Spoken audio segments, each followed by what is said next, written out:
Shadow, what do you think? You want to lie down for this one? Yes. This is my buddy Shadow, and this is Shadow's roadmap to success. Now, I can finally pet Shadow a little bit now, but it took about 2.5 hours. Shadow is a puppy, and so he's not, this is not normal behavior for him not to warm up to people when they come in right away. Usually dogs are like, pet me, love me. Now, it doesn't make him a bad dog. It just means that he's not as confident around people as we like.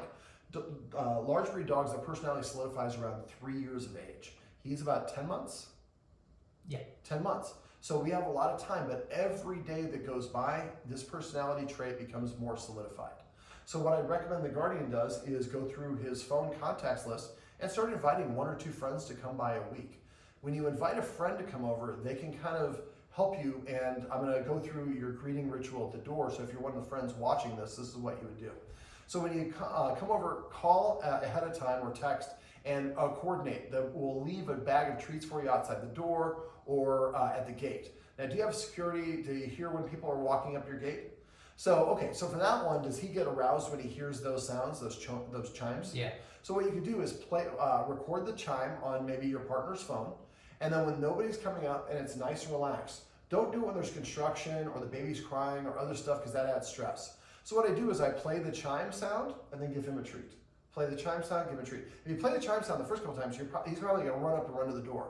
You just stay on the couch, don't get up, don't tell him you did anything wrong. Just act like there's nothing much to do about nothing. And then next time you play it at a lower volume. That's why I like to record it, because I can change the volume and the intensity of the whatever it is. So we're going to play it at a low enough volume where I can give him a treat. So play, treat, play, treat. And actually, that chime shouldn't be something he gets so worked up about. So now we've desensitized that independent of the guest around.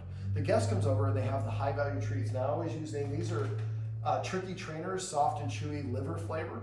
The smell of the food is more important to dogs than the taste of the food. I would take these if you order them, cut them in half, so a half treat will work fine for them. To LA, we gotta watch our figure. And then we wanna give them a lot of treats, and so these are pretty rich treats, so a smaller amount will be helpful.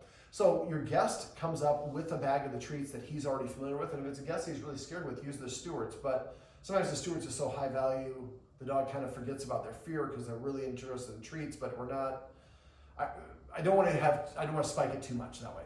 Okay, so I know it's hard to be a Shadow. All right, so then when they come in, I would have them have a treat, and Shadow kind of was a couple feet away from the door. What I like to do is when the dog looks at me, I say the word yes. For Shadow, yes means he has done the thing that we want. And in this capacity, we just want him to look at you. So he looks at you, you say yes, and if the camera is the dog, then I'm the guest, then you would take a treat and you would throw it over the dog, not over his head, but on the right side or left side behind Shadow. This causes Shadow to turn and walk away. Most people don't realize that when dogs growl, they're saying, I feel uncomfortable or I disagree. And usually they're saying, you're too close, I want you to move away. Dogs are very front-facing, so they forget that they can move away themselves and increase distance. But if you throw the treat behind the dog has to turn around, go get that treat, which is creating distance. But the dog got the reward for looking at you. So after he gets the treat, he comes, looks at you, then you throw in a treat on this side, behind him again. And what you should see is Shadow start coming closer to you, and then going away to get the treat, and then coming back to you. He's choosing to do so. Now, if he doesn't, that's not a bad thing. It's his way of communicating, I don't feel comfortable coming up close enough to that person. So if that's the case, instead of having the person come in, I would put Shadow on a leash, I would take them out for a walk around the block. Let him sniff as much as possible. Have the guest have these treats. We went over the cooking in the corner is one of the exercises we went over today. The find it is going to be the cue for him. Practice the cooking in the corner inside so he understands, and I would do it eventually outside.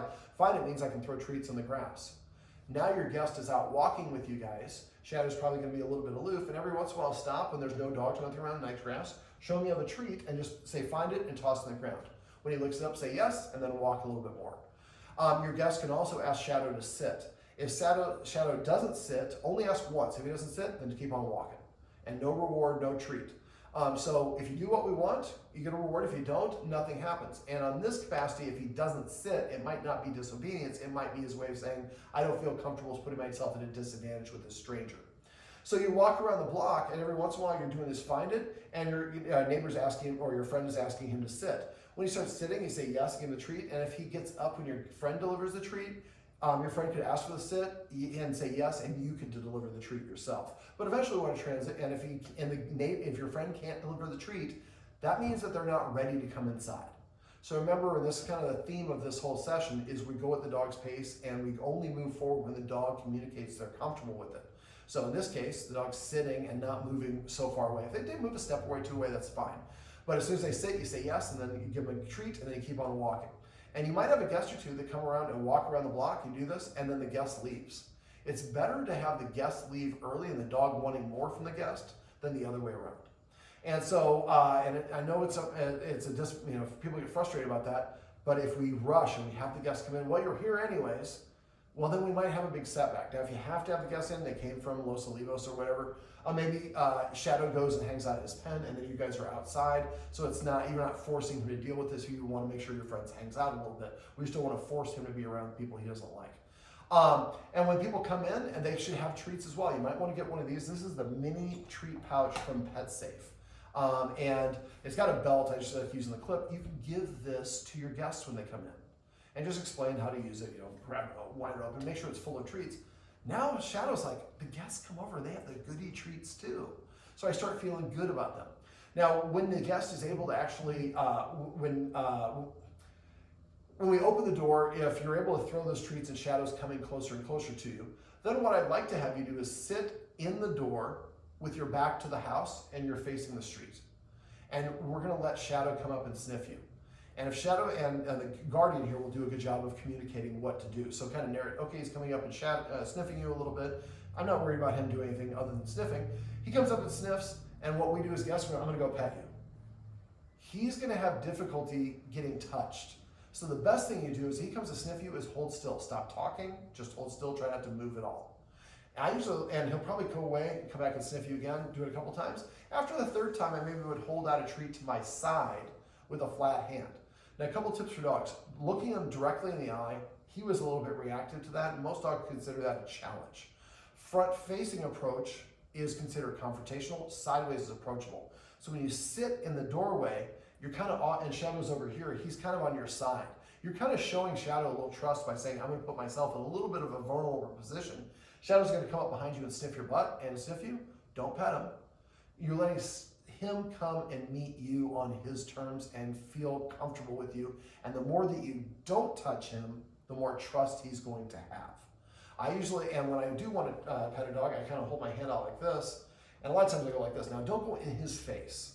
Just hold it about a foot in front of your body. And if he looks away, that's his way of saying, no, I don't want you to pet me. And if you don't pet him, you're going to be closer to being able to pet him later because you're listening to what he said. And eventually you get to the point where you're like this, and he comes and touches his nose to your hand, then try to tickle, put a finger underneath his chin.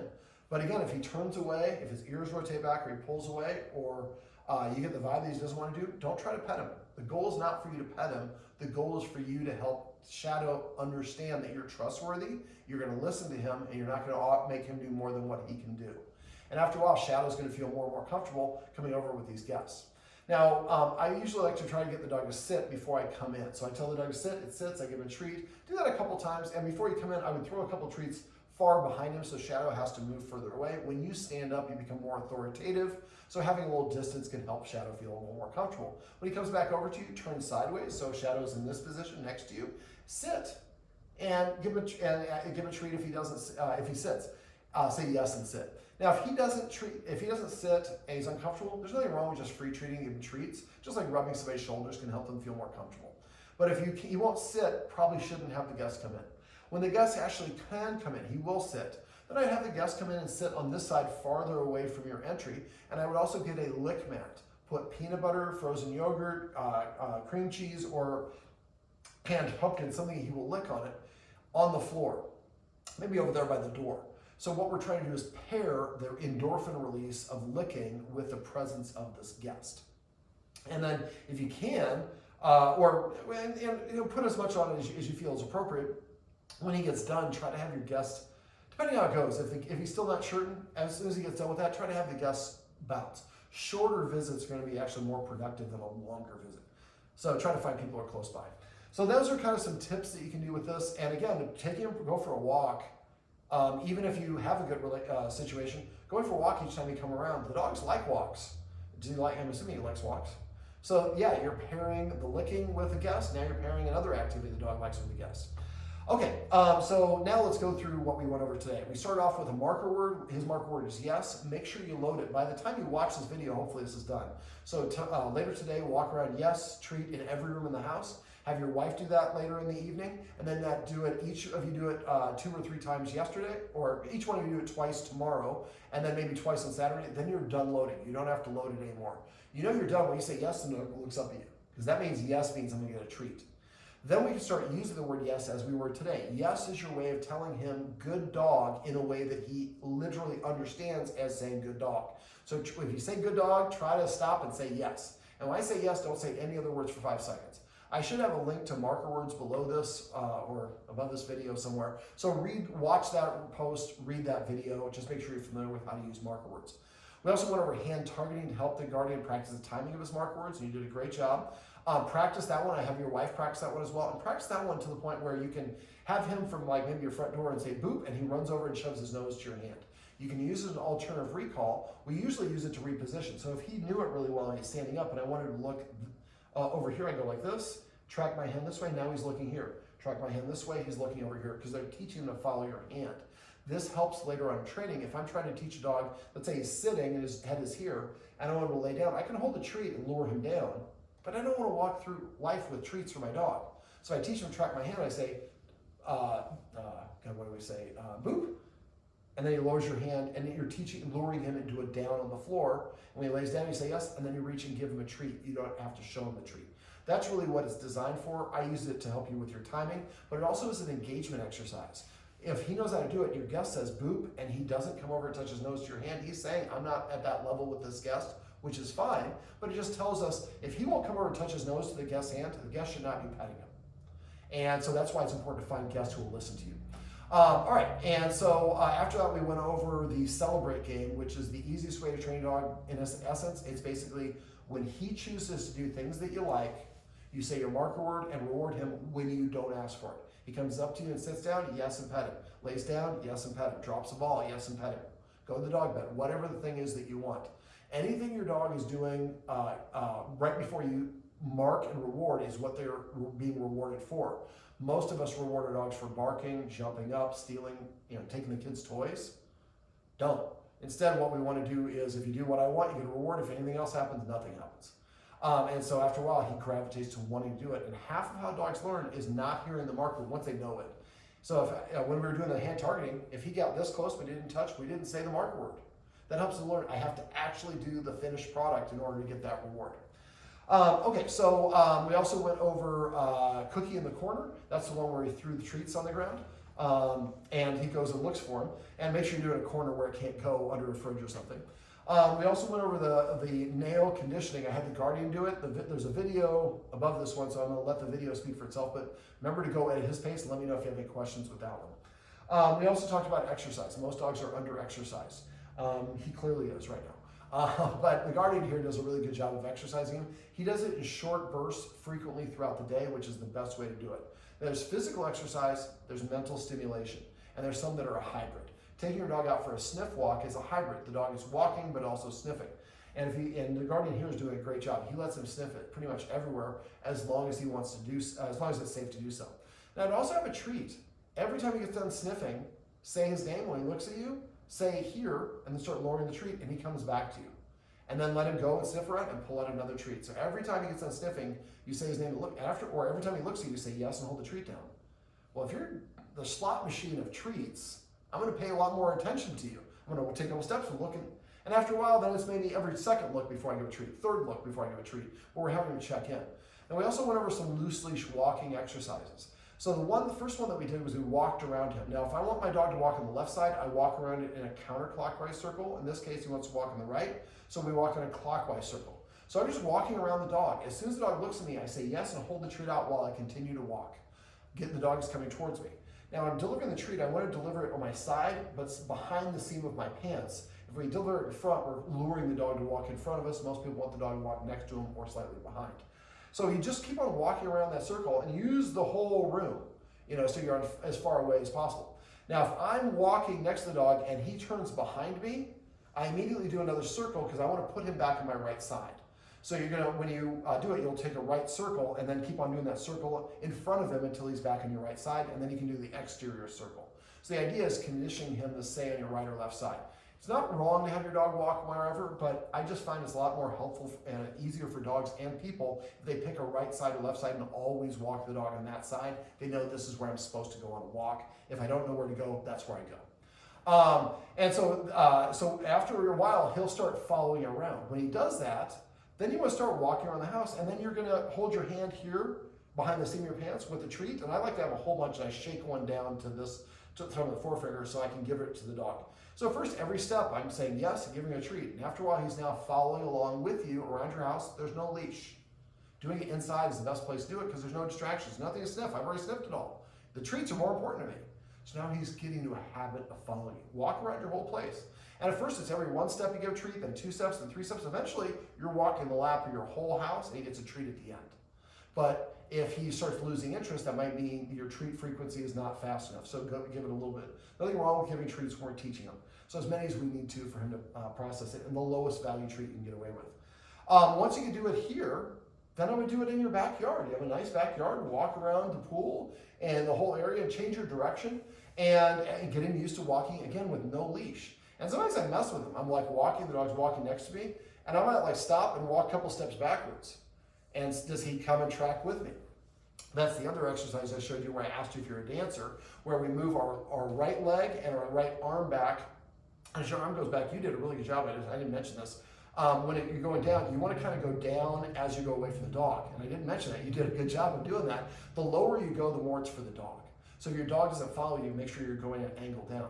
Once he gets behind you, then you turn the treat towards your butt. You always want to get the dog to turn towards you, and then you lure him. So the dog is basically doing a circle and then ending up kind of where you're both facing in the same direction. You say yes and release that treat behind the seam of your pants. And that's the lesson. That's what I do if the dog gets out of position on walk, is I just start walking backwards. The dog gets used to coming and resetting themselves next to me. Then we continue walking forward. I didn't go over this with you, but if you're going to take a right or left, if I'm going to take a left, I'm going to hold the treat to his nose first. As we approach the left, I say left. While the treat's in his nose, I turn my left. He's following with me on the left. I take one step after turning my left, and then I say yes and release the treat. So getting a habit of doing that for rights and lefts. So eventually you can kind of tell him. I dog ski with one of my dogs. He pulls me on rollerblades, and I can say right, and you go this way or left or stop. And so that's going to be something that's helpful. Let me see, what else do we go over? Feeding out of a snuffle mat is a nice way to get some extra exercise. It's a sensory exercise. Right now the Guardian uses you're booting. Right now the Guardian is using a maze bowl. Slow feeder is what they call it. I don't like slow feeders. There's nothing wrong with them, but other than a sniff mat is infinitely better, because the sniff mat helps them, they have to smell the treats to find them. They don't have to do that with a slow feeder. So this makes it an energy burning exercise. It also boosts the dog's confidence because it feels like it's hunting the food, because they're having to find it and scavenge, I guess, maybe a better word for it. And so it boosts the dog's self-esteem and confidence. And for him, he can use a little bit of a confidence boost, just like all of us. But the more confident your dog is, the better prepared they are for the uncertainty of life. Let me see. We also talked about, so get a snuffle mat. The one I like is the RUNDICK. And it's a gray one. It has a picture of a golden retriever. If you can't find it, message me. I'm happy to give it to you, link to you. And then I also showed you the Mega Paw Tricky Treat Ball. That's that orange ball, and you can run that around. Order yourself a couple of lick mats as well. They usually come in packs of 2. Make sure you get one with suction cups on the bottom so you can't pick it up and drag it around with peanut butter around your house. But that way you can position where you want. The suction cups usually work pretty well. We also talked about other forms of exercise, like the ball. He likes the ball. When dogs bring you a toy, sometimes it's not what we think. Sometimes they're bringing the toy because they want you to play tug of war, which is what we always think. Or we think we want to take it away to play fetch, which sometimes they like to do. Sometimes they just want you to covet what they have. Look at what I got, man. I'm showing you my toy. So I try to get the dog to drop it. So that way it's an indicator. If the dog wants me to play fetch, it's going to come and drop it. So the way I do that is when I show him I have the ball, I throw the ball, and if I know he's going to chase it, I say, and bring it back, I say fetch, and I throw the ball. Remember, the cue always comes before the action. We'll go over that in a sec. So I say fetch, I throw the ball in a corner, he runs and gets it, I have a treat in my hand, I'm doing it quietly so he doesn't hear a bag crinkle. When he comes back to me, I just hold the treat out. When he drops, and he's going to try to take, sometimes they'll sniff it a little bit, they drop the item, Don't pick up the item, leave the item alone. Drops it, say yes, put the treat in his mouth, and don't pick it up. And then you probably grab it and do it, and eventually he drops it, you can grab it and throw it again. But we're just teaching him, when you drop it, I'll give you something, and then I'll throw it for you, and then he brings it back. If he doesn't want you to play fetch again, he'll just keep it in his mouth. But try to avoid taking things from dogs. Now, you can play tug, and there's nothing wrong with playing tug. It's a great great game, but be certain that your dog wants to play tug. Let me see, the last thing I want to go over is, I know, it's so hard. Is cutoff signals and signs of consent. We talked about it in the video above on the trimming nails. So for dogs, cutoff signals include their ears rotating back, backing away, turning away, often lowering their head, backing and turning away with their ears going back, their eyes bracing as if they think you're going to strike them from above, refusing to look at you or looking at you from the side where you see a lot of white in their eye. Those are dogs' way of saying, I feel uncomfortable. For trimming the nails, pulling the paw away is a cutoff signal. So when you're petting a dog, the best place to start petting them is here, here, here, or here. When you initiate contact on top of the head, the dog interprets that as you trying to dominate them. All dogs feel this way. And dogs are often like, why is my owner, always trying to dominate me? I'm not challenging them for anything. It's kind of like the person that's really condescending to you, and they don't mean to, but I've always treated you that way since you're a little one. Well, I'm 34 years old now. You treat me like an adult. So dogs don't like it when we start on top of the head. And you're going to find yourselves petting him on top of the head. When he does, this top of the head, you go like this. Remember, just immediately slide your hand underneath, scratch once or twice. That's for him to let him know, I recognize I tried to dominate you. I didn't mean to, so now I'm ashamed of doing something else.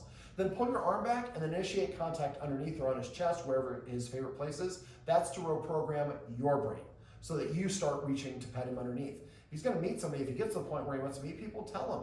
He likes to be petted on his chest. The way I like to do it, can I pet your dog? He's so good looking, because he is. He's really handsome. Well, we just like to have people hold their hand out, see if he wants to meet you. How's he going to do that? He'll touch his nose to your hand if he wants to meet you.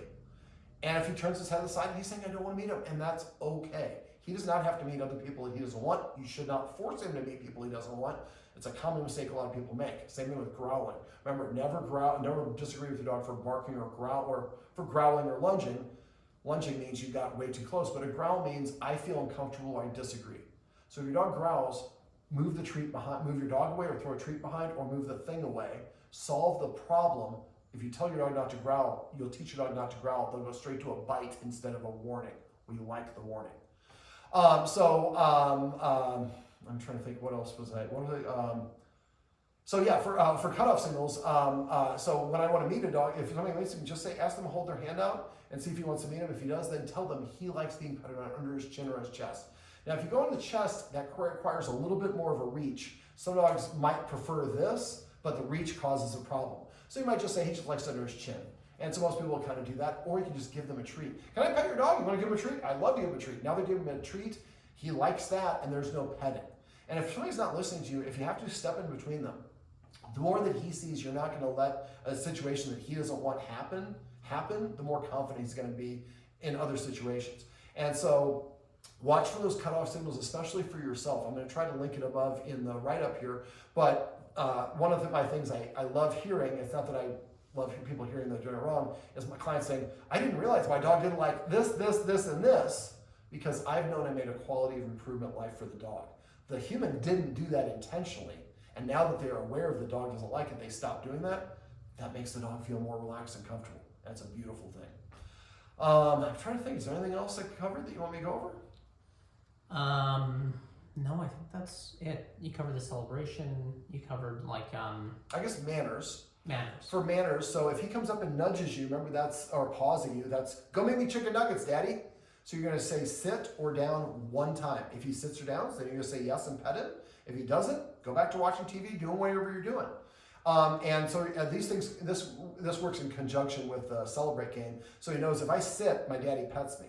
If I nudge my daddy, he tells me to sit, and if I do it, he pets me. If I don't, nothing happens. And after a while, he'll get in the habit of doing it. Now, a little caveat for both of those. If he comes up and nudges you, and you tell him to sit, and he sits, and you pet him, and then he resits, and you pet him, and he does it again, he probably saying I'm bored, or I need some exercise. Take him out for a 5 or 10 minute sniff walk. So again, using the exercise to set him up for success can be really helpful. We covered a lot in this video. There's a lot of stuff we didn't cover. If you have any questions, you can't remember any of that stuff, please text me. If I don't hear from you, I assume everything's going great. So there's problems in our society. We don't have a problem complaining, but we usually don't say the other way. So I'm here for you. I don't charge for that. I want to be here for you. It's very normal to need to make adjustments a couple weeks after the session, but I've had people reach out to me years after the session. I'm happy to help. Besides that, Shadow, do you have any questions? Remember, for the freeze-dried beef liver, chop that up and take a straight edge knife and cut it into little pieces. Keep the dust. That stuff is gold. If he has difficulty eating or whatever, you can put it on top of his food, and he'll feel pretty comfortable with that. Oh, that's a good stretch. All right, well, this is my buddy Shadow, and this is Shadow's roadmap to success. Remember, everything you do trains your dog. Only sometimes you mean it.